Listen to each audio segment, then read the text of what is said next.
Hello, everybody. As some of you might know, that I went through a pretty rough time here, and it's knocking on death's door. I had an aorta dissection from the top of my heart all the way down to my groin, and at first I thought I was having a heart attack. By the time I got to the hospital, I realized this wasn't a heart attack. I was losing so much blood, I lost feeling in my legs. But what I wanted to share was my near-death experience. It's changed my life. Quit smoking. I just view everything differently, and I just want to share this. When I got to the hospital in North Kansas City, I went to get out and I couldn't feel my legs, and I knew that it was bad there. And the person that took me there went inside and said my buddy's having a heart attack. I knew I wasn't having a heart attack at that time. It was all happening so quick. They got me on the gurney. I remember telling my buddy,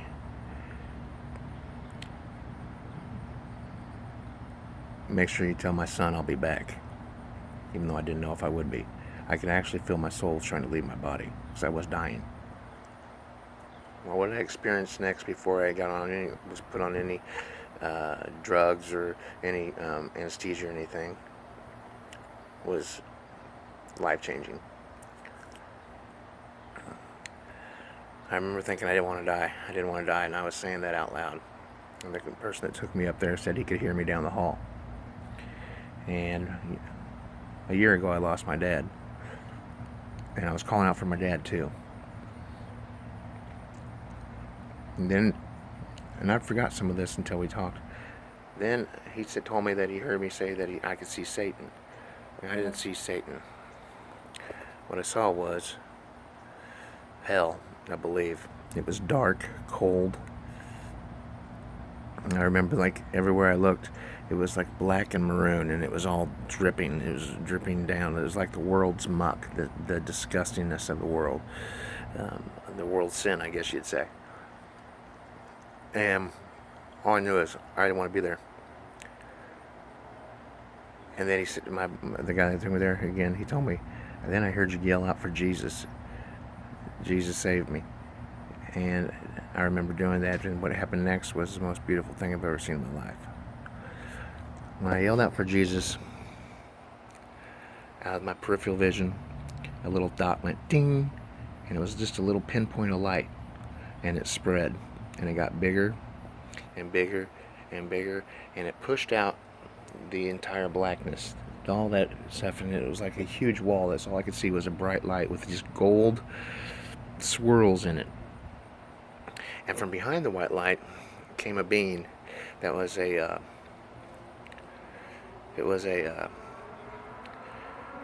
don't know if it was Jesus or God or my dad or an angel. I have no idea, but it had a body shape, but it couldn't tell if it was male, female, it was just a lighted body that came out from the wall of this bright, beautiful light. And this light was so warming, and it was like familiar, and I could have easily stepped right in, but that being was there to greet me. And as I looked inside that wall of light, I saw all these people that I recognized. Or no, I saw all these people I did not recognize, but I felt like I knew them all. And every person or every being in there was absolutely beautiful.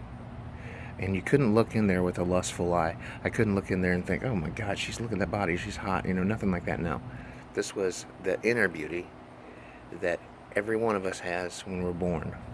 That beauty that we have when we're little children, before the world has told us what's pretty, what's ugly, why you're not good enough, and we listen to the world, and we get beaten down, and we start thinking, oh, I'm not good enough, or I'm not this, or I'm not that.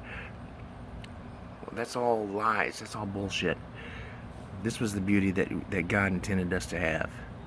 And I saw every person there with it, and it was the most beautiful thing I ever saw. And I wanted to so bad step in there. But I knew if I stepped in, I wasn't coming back. But like I said in the beginning, I told my son I would be back. And the next thing I knew, I woke up out of a coma that I was in for 3 weeks.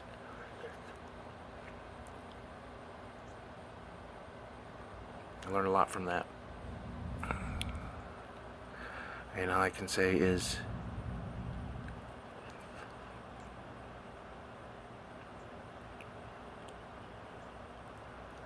it's a beautiful thing.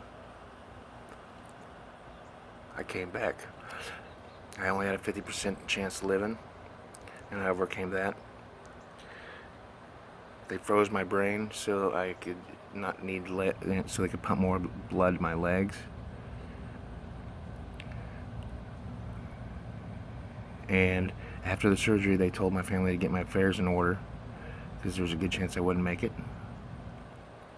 And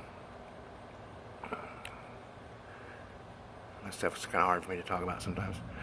But I wanted to post it on Facebook because I think people should know this stuff. But I overcame that. They froze my brain. So when after the surgery, they said they didn't know, they would just have to wait and see if I'd make it and pull out of the coma and all that stuff. Well, and they said I could be paraplegic. Well, I don't have brain damage. I didn't die. Or if I did, I came back. And I'm not a paraplegic. Right now I'm walking with this.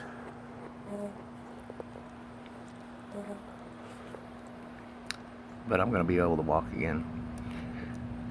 And I got a second chance of life, and it's beautiful. What's really awesome is this near-death experience. Before this happened, I didn't think nothing about it. But my sister-in-law got me a book. It's called Closer to the Light. And it's about a doctor, an MD, that did all this studying on it, near-death experiences. And out of all the case studies, every one of them has similarities to what I just shared with you. Of seeing the darkness first, or a tunnel of light, of the luminant beings. It's bizarre. This stuff is, it's crazy.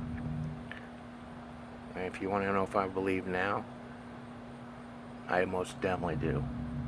All this stuff on earth didn't just happen. There's bigger purposes for all of us.